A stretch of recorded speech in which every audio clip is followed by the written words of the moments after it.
Hello again, it's Joe and I am back with another product review. I am just chilling in my basement tonight. Had my hopes of getting outside dashed from rain, and see that trainer back there? No, I didn't get on it. So I thought I'd do a product review of something that I've been using for the last year, and it's the Wahoo heart rate monitor. So a couple of years ago I started using a heart rate monitor. It was a cat eye setup. I had a little computer on my handlebar and would use that for training and such, and realized, well, number one, it kind of wore out and it wasn't giving me accurate readings anymore. It would tell me that my heart rate was like 250, which I was fairly certain was not accurate, so I thought it was time to get a new one. In the meantime, I kind of evaluated just the different options. There's obviously a lot of different systems that are out there, and I just kind of paid attention to what I was using it for while I was on the bike, and realized that I didn't really pay much attention, at least on my mountain bike anyway. Wasn't really paying much attention to either the speed or my heart rate while I was out on a ride. And so I thought, I'm just going to go kind of clean and kind of old school, go without an onboard monitor in front of me, and see if I can find something that would just connect right to my phone, because I always carried my phone. Started using Strava, as a lot of cyclists have, and thought if I could find something that would connect with Strava, then I could at least record it and just watch it later. So I looked into the Bluetooth that Strava recommended, and they recommend the Wahoo Fitness HR heart rate monitor, and so I bought that, had that sent over to me, and started using that about this time last year. So after using it for a year, there's a couple things that I've noticed that you might want to be aware of when you are looking for heart rate monitors. First, this is a pretty slick system from an attachment standpoint. It's actually two pieces with a strap, and you just clip that on there and wrap it around. No need to see my belly, so I'll do it over my shirt, clip it on, and you're good to go. There's rubber mats on the back side that touch your skin. You put this right on your skin, and that grabs the data and then feeds it to your Bluetooth device, or in my case, my phone. I have, you sync your heart rate monitor up to your phone, using your Bluetooth features on your phone. It's pretty slick, pretty simple, not difficult. And then whenever I turn my Strava on and I have my heart rate monitor on, it picks up the heart rate, and I can go. And I always ride with my phone in my back jacket, and so I set it back there, and set it and forget it. So the things that I've noticed that I have been a little bit less excited about, and this is probably the case with anything that uses a watch battery, but these batteries don't last that long.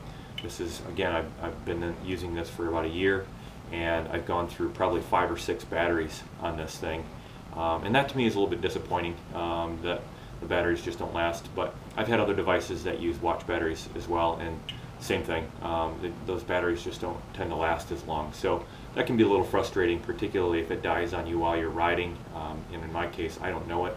Not that I'd change much, I guess, if I did notice it, but you lose half your heart rate stuff if the battery dies on you while you're riding. If you don't have spare batteries on you and you put it on and it's not recognizing, then that can be frustrating as well. So that's one issue that I've run into. The other is, and this is probably less frequent, this probably happened to me 2 or 3 times over the last year, but it does happen every once in a while. The phone just simply doesn't recognize. I can put a brand spanking new battery in, and it doesn't recognize the Bluetooth monitor, and it doesn't pick it up. In that case, it's a fairly simple fix. Just turn your Bluetooth capability off and then turn it back on again, and that usually resets it, and you can go on your merry way. But in the grand scheme of things, it does seem to be a little bit of a finicky product. The one nice thing about it is that by going away from a computer, I used to have an Excel spreadsheet that I would keep track of all my rides and data and all that kind of stuff. And now I've got all that on Strava, and that's kind of the reason why I went to it.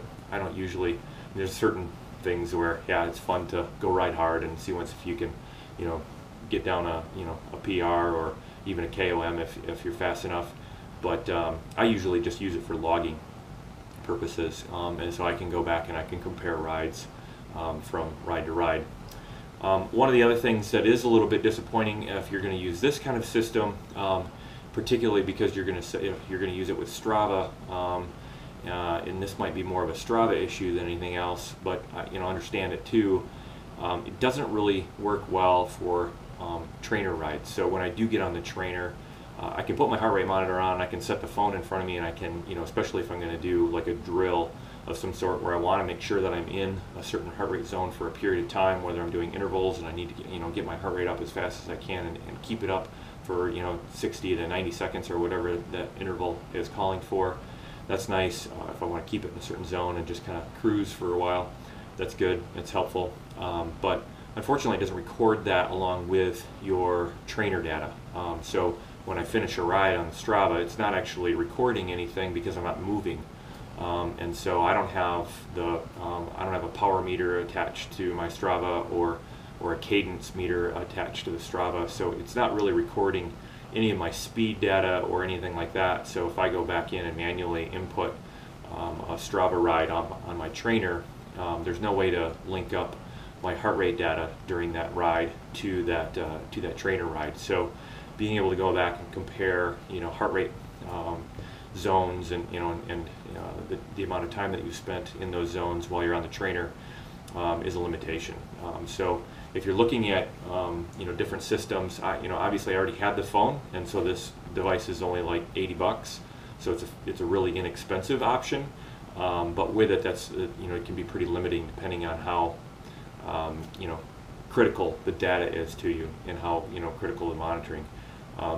I do tend to I've kind of taken the approach the last couple of years to just kind of try and be more of a, old school, trainer, work hard, know that I'm, going to get my heart into a certain zone, go follow, faster riders and do that kind of stuff. So it's not been as critical to me, but it is certainly a factor if you're kind of a data junkie and you want to have all of that data with you. So other than that, the way that it fits, it's never bothered me. I've never had any chafing issues. It sticks to my body really well, and it's odor proof, which is a good thing because you can't wash it.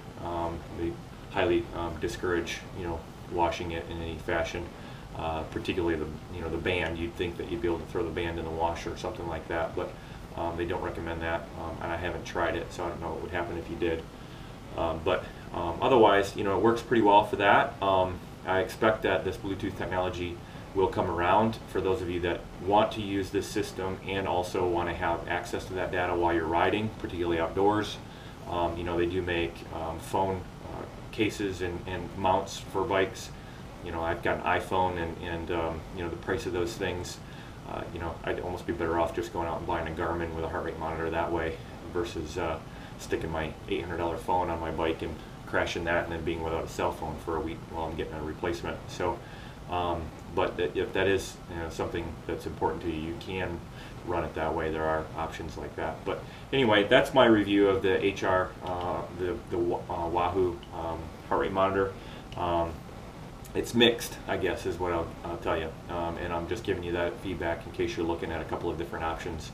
Compare that with some of the other options that you're looking at, of the other products that are out there. So hopefully it's helpful, and check back again for further product reviews.